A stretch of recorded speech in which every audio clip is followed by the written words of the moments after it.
एक महत्त्वाची बातमी आली आहे। कोची नौदल तळावरून एक दुर्घटनेची बातमी आहे। कोची इथल्या नौदलाच्या तळावर एक दुर्घटना झाली आणि हेलिकॉप्टरचा हँगर पडून 2 नौदल जवानांचा मृत्यू झाल्याची माहिती कळते।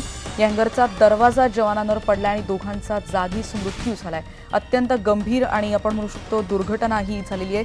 अत्यंत दुःखद अशी बातमी म्हणायला हवी। नौदलाच्या तळावर कोचीतून आलेली ही बातमी आहे।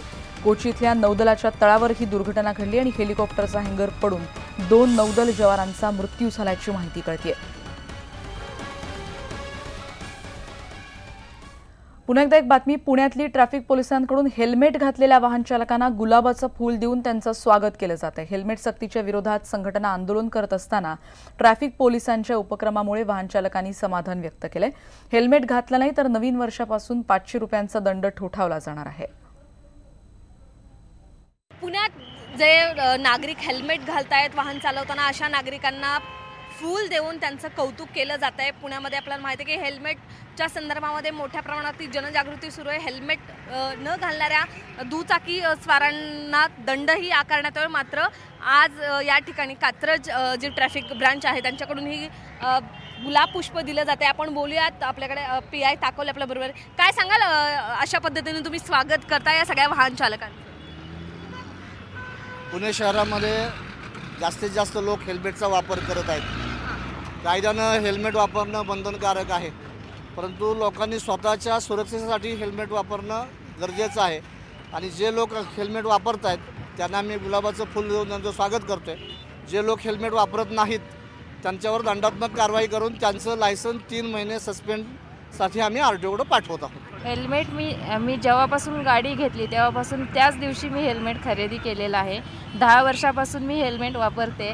2-3 वेळा माझा ॲक्सिडेंट झाला, हेल्मेटमुळं मी वाचलेली आहे आणि आत्ताही मी गाडी चालवत आहे। त्याच्यामुळे हेल्मेट हे सगळ्यांनी वापरावं अशी माझी विनंती आहे। पुण्यातल्या बातमीनंतर आता बातमी आहे राज्यातल्या थंडीची। कारण मुंबईमध्ये यंदाच्या मोसमातल्या सर्वात कमी तापमानाची नोंद झालेली आहे। मुंबईत 12.4 डिग्री सेल्सिअस इतक्या कमी तापमानाची नोंद झाली आहे। मुंबईत उत्तर आणि वायव्येकडून वारे वाहत आहेत आणि त्यामुळे कमाल तापमानातही घट झाली आहे। पहिल्यांदाच मुंबईकर अशा थंडीचा अनुभव घेत आहेत।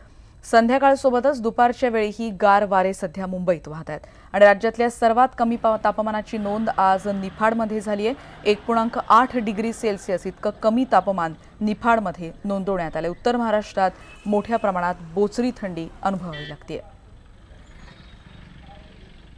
राष्ट्रीय स्वयंसेवक संघाचं मुखपत्र असलेल्या तरुण भारतच्या नागपूरच्या आवृत्तीत आज शरद पवारांवर सडकून टीका करण्यात आली आहे। नौटंगीबाज जाणता राजा या शीर्षकाखाली लिहिलेल्या संपादकीयमध्ये पवारांना धूर्त, संधीसाधू आणि स्वार्थी राजकारणी असं संबोधण्यात आलंय।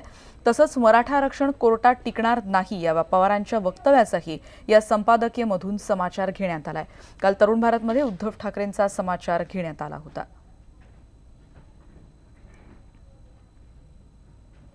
आता बातमी अमरावतीतली। अमरावती जिल्ह्यातल्या तिवसा तालुक्यातल्या तळेगाव ठाकूर इथे पिंगळा नदीच्या पात्रात रेड्यांची स्पर्धा भरवण्यात आली होती आणि ती पाहण्यासाठी मोठ्या प्रमाणात विदर्भातल्या नागरिकांनी गर्दी केली होती। रेड्यांची झुंजीसाठी नदीपात्रात हे मैदान तयार करण्यात आलं होतं। ब्रेकवर जाता जाता पाहूयात ही रेड्यांची झुंज।